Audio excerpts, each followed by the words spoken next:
It was 2300 hours on December 11th, 1944, and Corporal James Mackenzie's breath fogged the cold air as he huddled behind a splintered concrete barrier on the Ormok waterfront. His eyes were fixed on the Black Bay, where three shadowy forms cut through the water, silent, menacing, and utterly unplanned for. At 32, with just 2 months of combat and zero experience facing warships, Mackenzie stared down a threat no one in the 77th Infantry Division had trained to fight. The Japanese Imperial Navy had slipped at least 5 vessels into Ormok Bay that night, carrying 750 troops to prop up their crumbling Leyte defenses. This was not their mission. The 77th was infantry, foot soldiers meant for land combat, not naval warfare. The U.S. Navy was supposed to guard the bay with destroyers and PT boats. But the 77th had abandoned the rulebook the second their boots hit Guam 6 months prior. They were the oldest infantry division in the U.S. Army, average age 32, a number that made younger units sneer and call them the old bastards.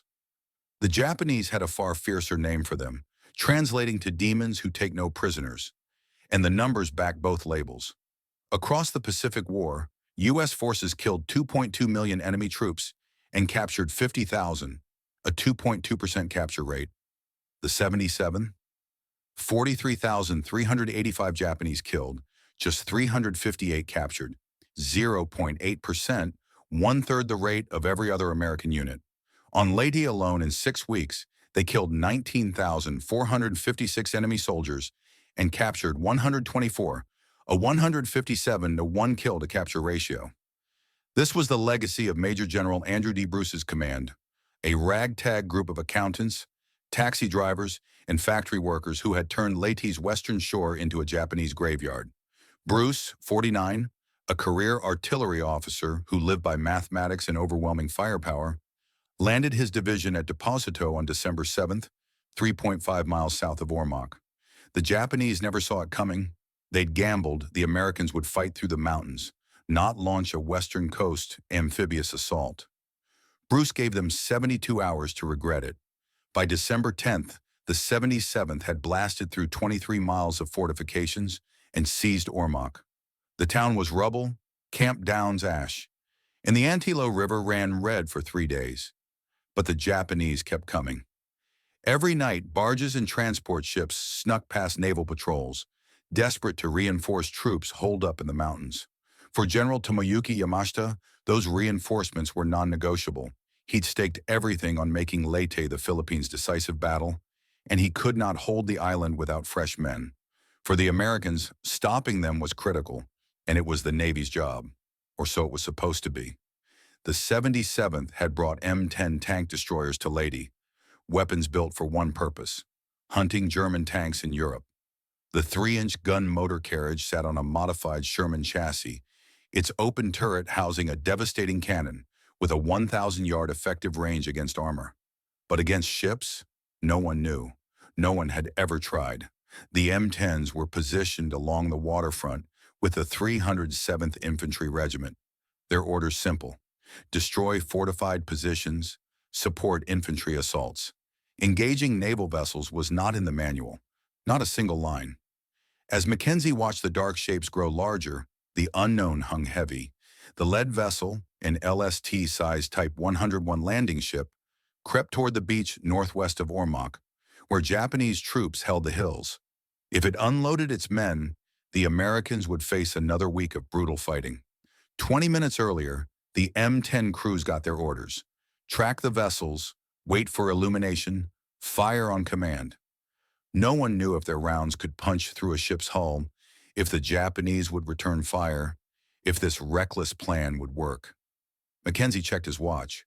2,355. 5 minutes to midnight. The enemy was less than 1,000 yards from shore. The M10 crews waited, fingers on triggers, for the night to light up. At midnight exactly, a 60-millimeter illumination round arced 300 feet into the sky, bursting into white phosphorus light that turned Ormok Bay into an execution stage. Japanese transport number 159 was revealed in perfect silhouette, 200 feet long, 800 tons, already beached, ramps down, troops streaming ashore, heavy equipment rolling off its deck. The Japanese were bringing tanks. The American crews had 30 seconds of light to acquire targets, calculate range, load, and fire. An impossible window, but they'd trained for this moment without knowing it. Every tank destroyed in practice. Every bunker leveled on the march to Ormok. Every hour calculating deflection for moving targets. All of it applied here to a ship, just as it did to a German Tiger tank. The lead M10 fired first. A 3-inch armor-piercing round screamed out at 2,600 feet per second, 970 yards to target. The 17-ton chassis jolted back 6 inches from recoil. The shell crossed the bay in 1.2 seconds. Direct hit. It tore through the starboard side just above the waterline, designed to punch through 3 inches of steel, yet the ship's hull was less than 1 inch thick. The shell ripped through the cargo hold and detonated on the port bulkhead, tearing a truck-sized hole. Water poured in at 2,000 gallons per minute, and the vessel listed 7 degrees starboard in an instant. Japanese troops froze on the ramps. Those inside scrambled for exits. As the ship's crew assessed damage, American artillery zeroed in. 40 seconds later, a second flare blazed. Transport number 159 sat deeper in the sand, stern down 3 feet, troops abandoning it to wade chest-deep for shore. Japanese mortars from the hills fired on American positions, and the return fire was overwhelming. The M10 that scored the first hit fired again, correcting for the ship's shift. The second round struck below the waterline at the stern, opening another breach. Flooding outpaced all pumps. The ship was doomed. But 4 more vessels approached from the north, 3 barges, 1 larger transport. The Japanese captains watched Transport 159 sink, calculated the odds, and kept coming. 700 troops to deliver, Yamashita's direct orders. Retreat unthinkable in the Imperial Japanese Army. The M10 crews reloaded in a frenzy. Mortar teams prepped more flares. The 7th AAA Anti-Aircraft Battalion wheeled 40mm guns into position, barrels lowered from sky to sea. The 77th Infantry Division, the old bastards who weren't supposed to fight a navy, was about to fight the Pacific War's only ship-to-shore artillery duel. A third flare rose, and the second Japanese transport came into view, 600 yards from shore. Every gun on the waterfront had a target. General Bruce watched from his 300-yard inland command post. This was not in any Fort Sill tactical manual, but the 77th had stopped following manuals on Guam.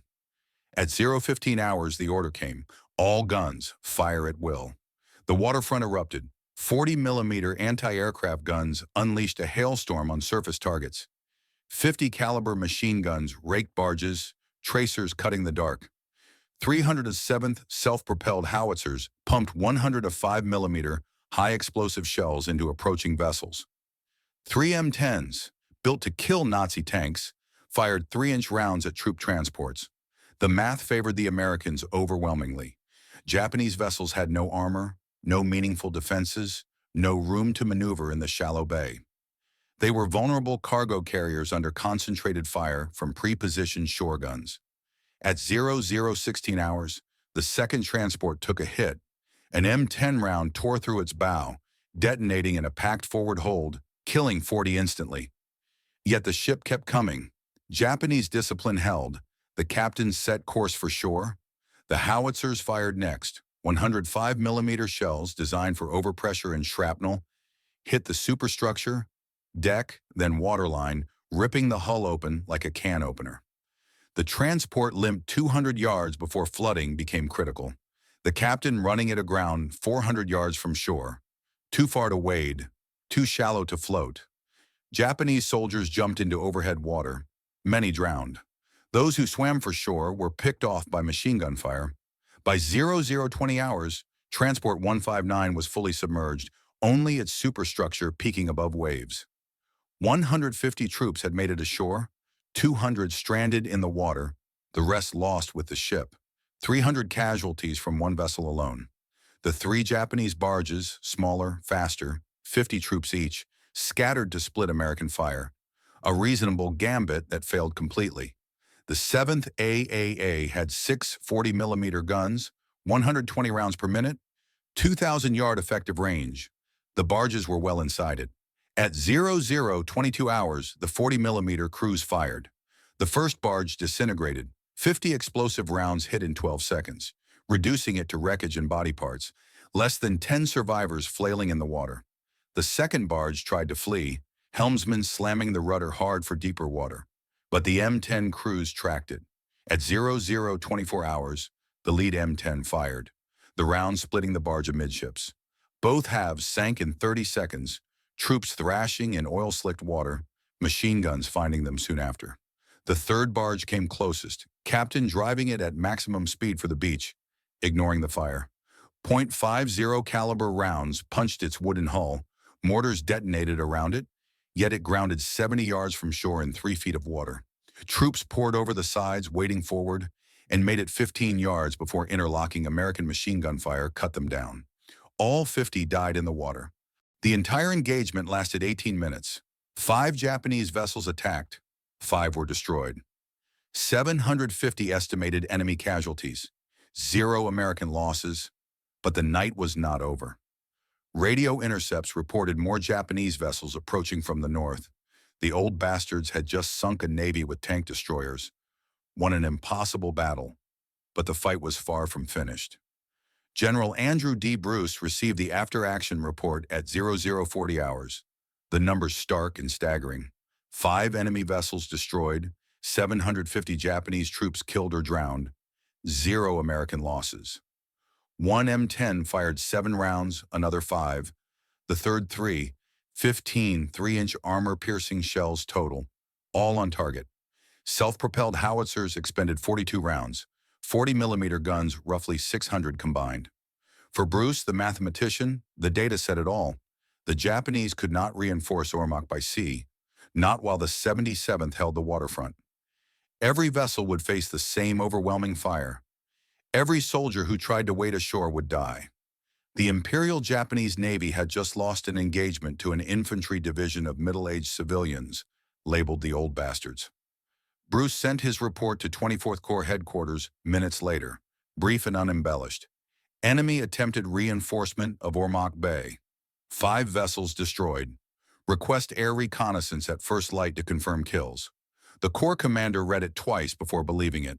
The strategic implications were game-changing. Ormok was Leyte's last western coast port, accessible to Japanese convoys.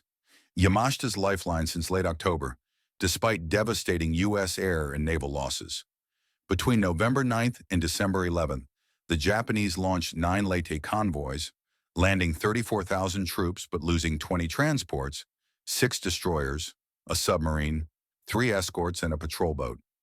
U.S. losses: 3 destroyers, 1 high-speed transport. 2 LSM's naval historians would later name the Battle of Ormok Bay one of the Pacific War's most brutal engagements, one that now included an infantry division, turning the waterfront into an impenetrable killing zone with tank destroyers. The Japanese did not give up easily. On December 12th at 2200 hours, 2 barges approached from the north. American flares lit them up at 800 yards. An M10 cruise destroyed both before they reached 500 yards of shore. 100 estimated Japanese casualties, 0 American losses. On December 13th, a 900-ton transport, larger than Transport 159, carrying 400 troops and heavy equipment, flanked by 3 escort barges, tried again. U.S. guns sank the transport in 12 minutes. The escorts never got within 1,000 yards. 550 estimated Japanese casualties, 0 American losses. After that, Yamashita finally stopped sending reinforcements. The math was untenable. 1,300 troops lost in 3 nights to reinforce positions the 77th was systematically destroying by day. The Americans owned the Ormok Valley. Japanese mountain troops were stranded, cut off from resupply, doomed to fight to the end. The 77th did not pause to celebrate. On December 14th, they pushed north from Ormok, the 307th Infantry Regiment leading, commanded by 43-year-old Guam veteran Colonel Aubrey Newman, who had watched his regiment sink Japanese ships just 3 days prior.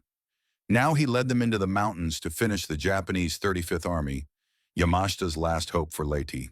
The division fought through Kogan on December 15th, Valencia on December 21st. The Japanese 1st Division dug in at the Labonga Road Junction, but the 77th simply went around them, moving through terrain the Japanese deemed impassable. Jungle so thick, hills so steep, regular units could not traverse it. But the old bastards were not regular. They adapted, improvised, fought smart, turning the enemy's tactical advantage into a fatal flaw. On December 25th, Christmas Day, the 77th linked up with the south-pushing 1st Cavalry Division. Leyte was secure. The 77th's official Leyte stats told a story of brutal efficiency. 19,456 Japanese killed, 124 captured, 543 Americans killed, 1,469 wounded, a 36-to-1 kill ratio, a testament to Bruce's training and the division's refusal to waste lives on futile charges. These numbers did not include the December 11th Bay losses, 750 troops dead, the impossible victory that cut Yamashita's lifeline and sealed Leyte's fate. A victory so unprecedented, the U.S. Army launched an official January 1945 investigation to verify it. Had an infantry division really sunk naval vessels with tank destroyers, weapons built for tanks, not ships? Nothing like this had ever happened in modern warfare. Tanks had never engaged warships.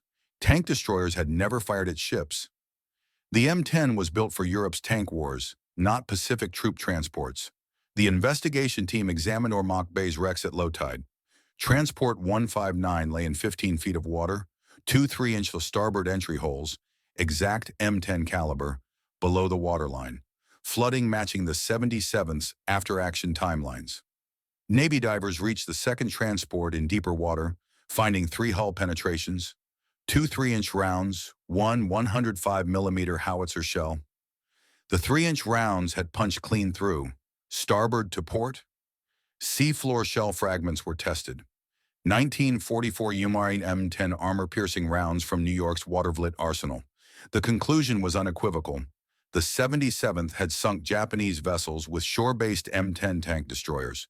The report noted a historic fact. This was the only confirmed instance in World War II of armored fighting vehicles engaging and destroying enemy warships across the entire global conflict.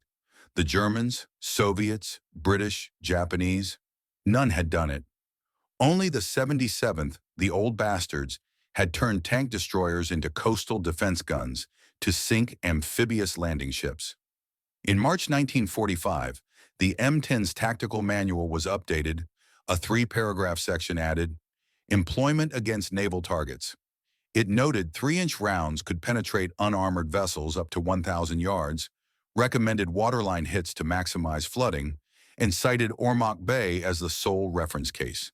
A historic update, but mostly theoretical. The Japanese learned their lesson, ending all major Pacific amphibious reinforcement operations after Leyte. The U.S. island-hopping campaign moved to Iwo Jima in Okinawa, where Japanese defenders were already dug in. No more enemy ships trying to beach undershore gunfire. No more improvised naval duels. The M10 crews who sank Transport 159 got no special recognition, no medals, no citations for ship-sinking heroism. The action was deemed routine Ormok defense, and the crews moved on, fighting the rest of the Leyte campaign before shipping out for Okinawa, a battle everyone knew would be worse than Leyte. General Bruce mentioned the Ormok engagement just once in his memoirs.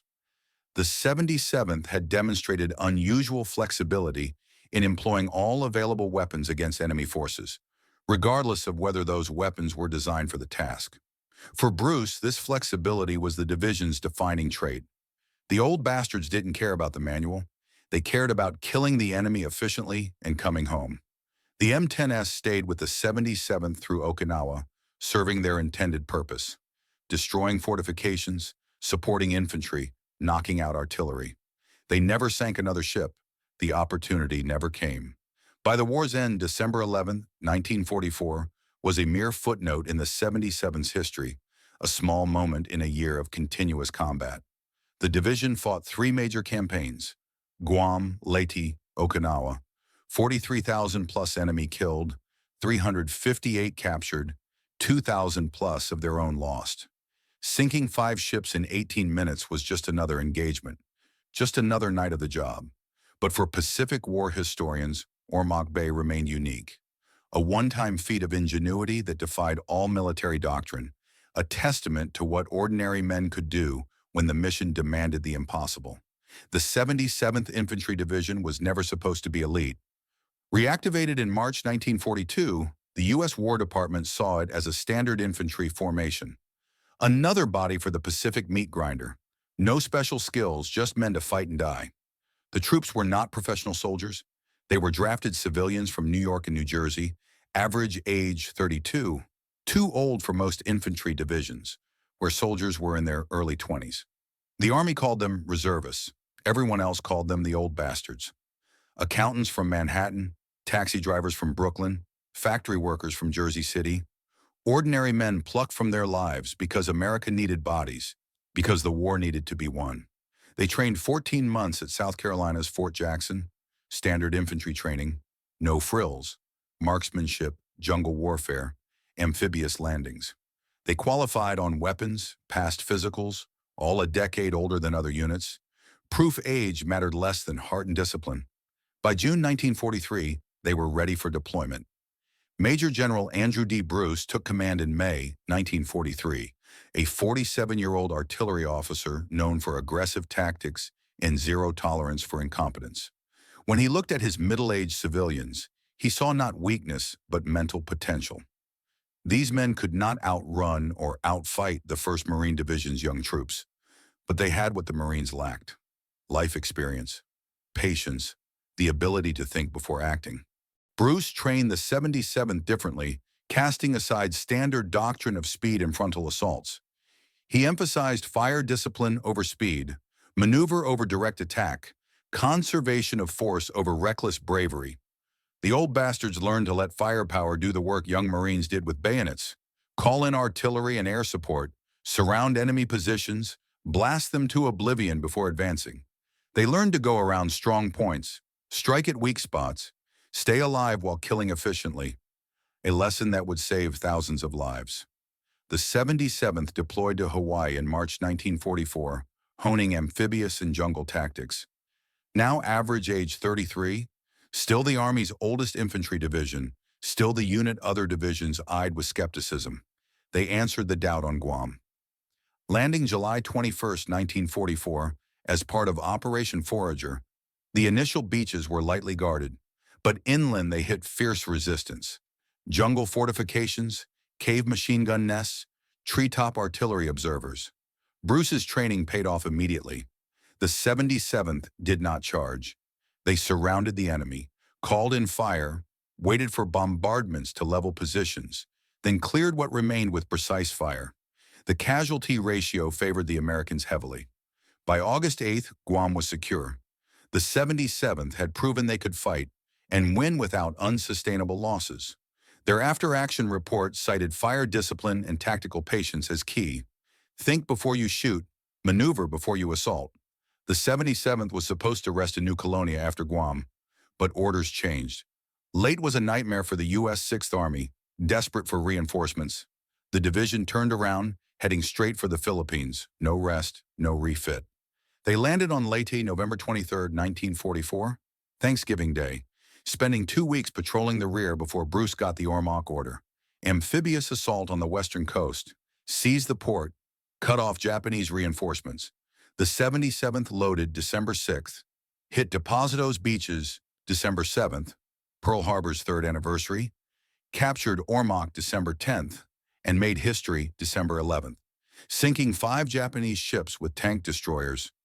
An impossible victory that sealed Leyte's fate. That 18-minute engagement embodied everything Bruce taught. Use any weapon for the target, overwhelm with fire, avoid unnecessary risk. The M10 crews never trained to fight ships, but they knew the core combat principle. Put rounds on target until the threat is gone. That principle carried them through 200 days of continuous combat, one of the longest tours in the Pacific. The 77th finished the Leyte campaign February 5, 1945, destroying the Japanese 35th Army, forcing Yamashita to abandon his Leyte gamble. They had 60 days before Okinawa, using the time to absorb replacements, repair equipment, M10s got new barrels and tracks, veteran crews training new men on the basics, never mentioning ship sinking. That lesson was already part of the division's unspoken history. Everyone knew Okinawa would be worse. A Japanese home island, the defenders would fight to the last man with suicide planes, boats, and kamikazes. The 77th landed at Karama Redo March 26, 1945, securing small western Okinawa islands and destroying suicide boat bases in 5 brutal days. 27 Americans killed, 81 wounded, 650 plus Japanese dead or captured. The kill ratio held. The main Okinawa invasion began April 1st. The 77th held in reserve until landing on Aishima, April 16th, an island with a critical airfield, fortified by the Japanese into a fortress. Fighting was brutal. Tunnel hand-to-hand combat, flamethrowers against bunkers, artillery turning hills to craters. On April 18th, famous war correspondent Ernie Pyle, who had chronicled the 77th with admiration, was killed by a Japanese machine gunner. The division erected a monument. On this spot, the 77th Division lost a buddy. Ishima fell April 21st, and the 77th moved to Okinawa proper. April 25th, relieving the 96th Division on the southern front, where the Japanese defensive lines stretched across the island, artillery hidden in reverse slopes out of naval gun range. The 77th attacked April 28th, facing the escarpment, a near-vertical ridge scaled only by ladders and cargo nets, Japanese machine guns firing down from the top. Every yard gained cost lives, but the old bastards prevailed. Sustained artillery bombardments followed by methodical infantry assaults. No heroic charges, just firepower and patience. They advanced to Shuri, Okinawa's ancient capital, seizing the ruins May 31st with the 1st Marine Division, the Japanese having retreated to the southern tip.